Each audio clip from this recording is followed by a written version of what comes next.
who Bart Stupak was paying rent to when he lived at C Street. I mean, this is very obviously heavily subsidized housing. To not know who you're paying rent to in a subsidized facility seems strange for anybody, let alone a member of Congress. The family now says they don't run C Street. Based on your reporting, do you have any sense of who he might have been paying rent to, who might have been subsidizing him? Well, I did the same thing you did. I immediately got on the phone with Jeff Charlotte, who is, of course, the expert on this group, having been pretty much the only person to have had a look from the inside. And I said, Jeff, what is Bart's involvement here? Could he be telling the truth? And he said, absolutely not. He said the same thing you reported. He said, when I lived at Ivanwald, one of my brothers was a protege. He was a family-assigned mentor. He used to go to Capitol Hill once a week to meet with Stupak to get counseling from him. He is very involved in the family. Now, as far as C Street is concerned, C Street House is actually owned, as I understand it, by the C Street Foundation. And if you've read Jeff Charlotte's book, you know that the family operates through a huge network of loosely affiliated nonprofit organizations. And those organizations may only last for a certain period of time. They fold them up after 2 or 3 years, and they start a new one with a different name. And that makes them very difficult to sort of follow the tracks. Jeff, of course, had access to their archives and could go back through all of their records and track all of these things. And according to Jeff, the C Street Foundation is directly affiliated with the family, and I certainly have no reason not to believe him. Mr. Stupak says, of course, that his time at C Street didn't influence his votes in any way. We know that the thing that Mr. Stupak's most famous for, the Stupak Amendment to health reform, was actually the Stupak-Pitts Amendment. Congressman Joe Pitts, a Republican, who Jeff Charlotte reports also has a very long association with the family. We have to take Congressman Stupak at his word here, because nobody can define what's inside his heart and inside his mind in terms of what influences him. But have you come across any legislation that he's offered that has raised eyebrows in terms of his connections to the family in C Street? Well, one of the things that I found last summer was that he had sponsored a bill in this session of Congress to transfer several acres of Coast Guard property in Sheboygan, Michigan, to a church school there in Sheboygan, free of charge. Now, that obviously is not constitutional. You can't give government property away to a church. And I contacted them, his campaign, or I'm sorry, his office. They had no comment at all. They wouldn't talk to me at all about it. Americans United for Separation of Church and State got involved. They wrote a letter in early October to Representative Stupak telling him this was unconstitutional.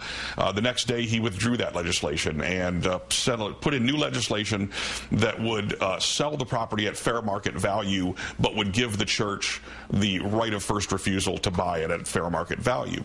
I should say this. I don't think that Representative Stupak is he's certainly not a religious right ideologue.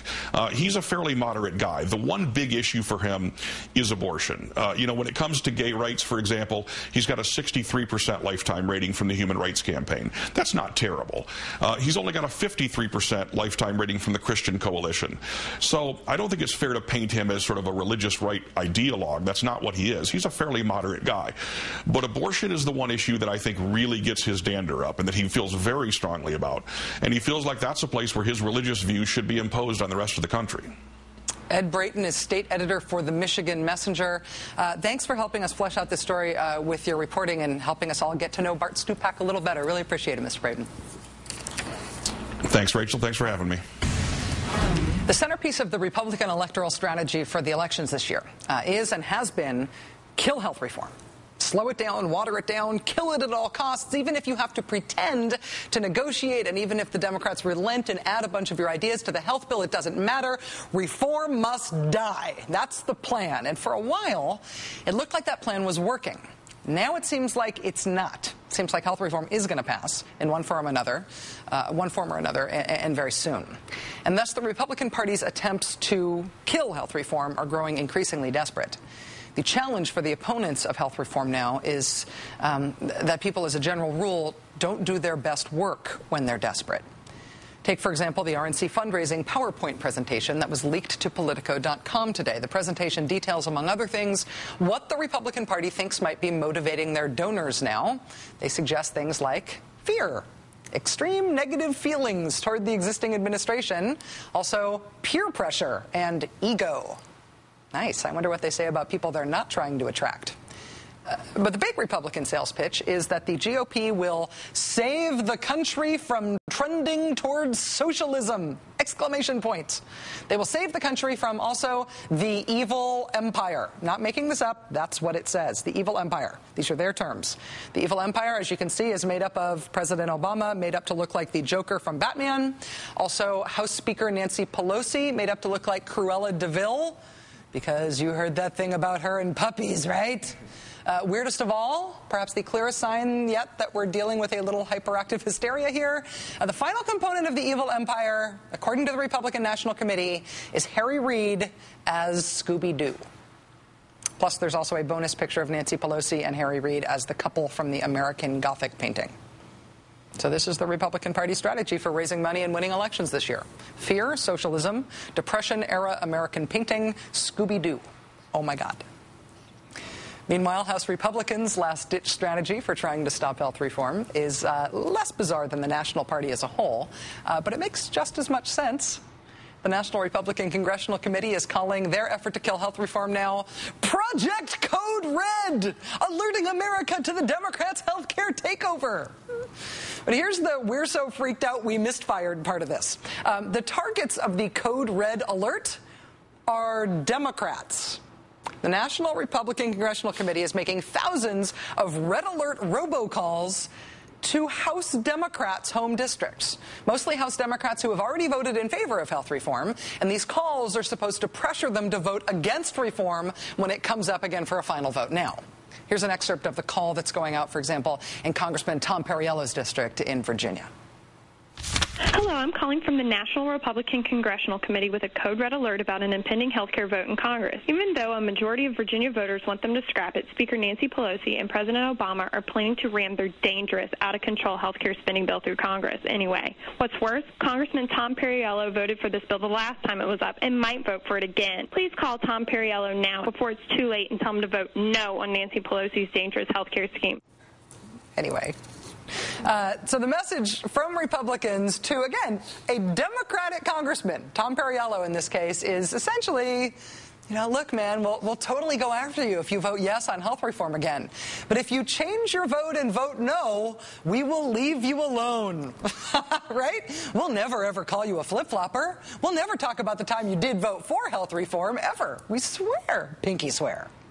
The premise of this strategy, in other words, is that Democrats are stupid enough to think that after voting for health reform once, Republicans will back off and leave them alone and not try to beat them in November and not run attack ads against them if only they switch their vote and vote no and help out Republicans this second time.